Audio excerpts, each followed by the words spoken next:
Hello friends, welcome back to my channel. So guys, आज के flavour of কলকাতায় আমরা বোয়ালের ঝালে ছোলে বানাচ্ছি।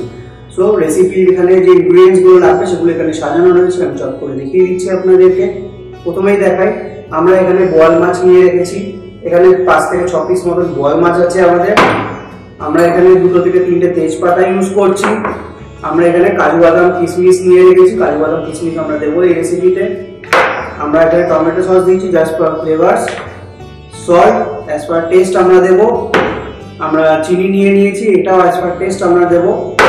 এখানে আমরা আদা পেস্ট নিয়েছি, টমেটো আমরা কুচিয়ে নিয়েছি একটু, এটাও আমাদের পুরো রেসিপিতে ইউজ হবে। আমরা এখানে ঝাল লঙ্কা গুঁড়ো নিয়ে রেখেছি, কাশ্মীরি লাল লঙ্কার গুঁড়ো নিয়ে রেখেছি, হলুদ নিয়ে রেখেছি। আমরা নিয়েছি এখানে গরম মশলা। আমরা পেঁয়াজ পেস্ট করে নিয়েছি। আমাদের এই রেসিপিটা পেঁয়াজের পেস্টেই হবে মেনলি। আর এখানে আমাদের কাছে আছে রসুন বাটা। আর এখানে একটা পেঁয়াজকে আমরা একদম ফাইনলি চপ করে ব্যবস্থা করে রেখেছি, এটা আমরা লাস্টে দেবো ফর গার্নিশিং। তো এই ইনগ্রিডিয়েন্টস দিয়ে আমাদের এই পুরো রেসিপিটা আজকে হচ্ছে। সো দেখতে থাকুন।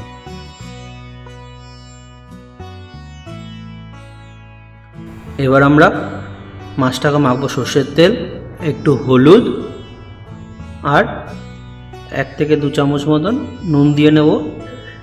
দিয়ে মেখে নেব মাছটাকে। ভালো করে মেখে নেওয়া হয়ে গেলে পরের প্রসেস হলো কুকিং।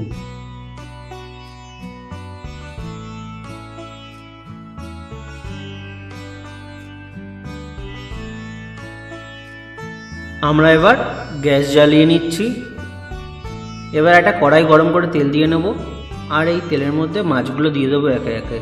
আমাদের সাবধানে ভাজতে হবে, কেন কি এই বোয়াল মাছ ফাটে, তো ঢেকে ঢেকে আমরা ভাজব। আমাদের মাছগুলো ভাজা হয়ে গেলে এই তেলেই 2টো তেজপাতা দিয়ে দেবো।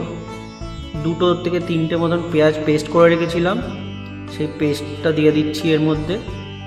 আদা দিয়ে দিচ্ছি এবং রসুন দিয়ে দিচ্ছি 1 চামচ করে।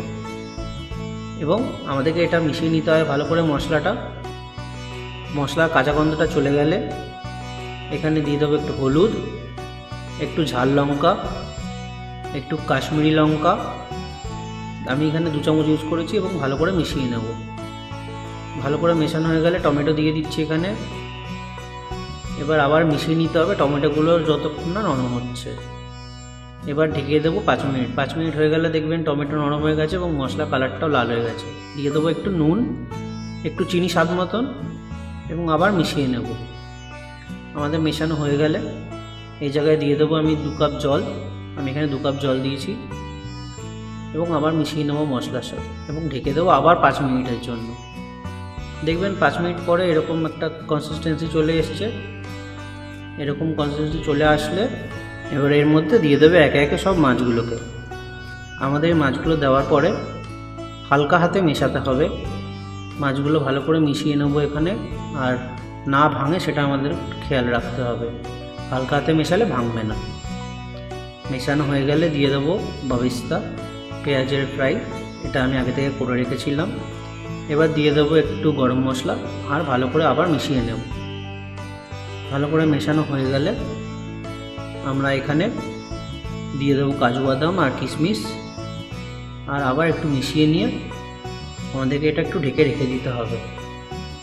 ভালো করে মেশানো হয়ে গেলে আমরা 5 মিনিটের জন্য আবার ঢেকে দেবো। 5 মিনিট হয়ে গেলে দেখবেন তেলও উঠে এসছে এবং মাছগুলো রেডি হয়ে গেছে। আমি ওপর দিয়ে একটুখানি টমেটো সস দেবো, জাস্ট কিছু ড্রপ টমেটো সস দিয়ে নিলাম এবং মিশিয়ে নিলাম। হালকাতেই মেশাবো, আমাদের মাছ রেডি। এই রেসিপিটা খুবই ভালো লাগে ভাতের সাথে, গরম গরম ভাতের সাথে। ট্রাই করবেন নিশ্চয়ই। আর আমার চ্যানেলটাকে প্লিজ লাইক করুন, সাবস্ক্রাইব করুন আর বেল আইকনটা টিপে দিন, আরও ভালো ভালো রেসিপি যাতে আপনার কাছে তাড়াতাড়ি করে নিয়ে আসতে পারি। ধন্যবাদ।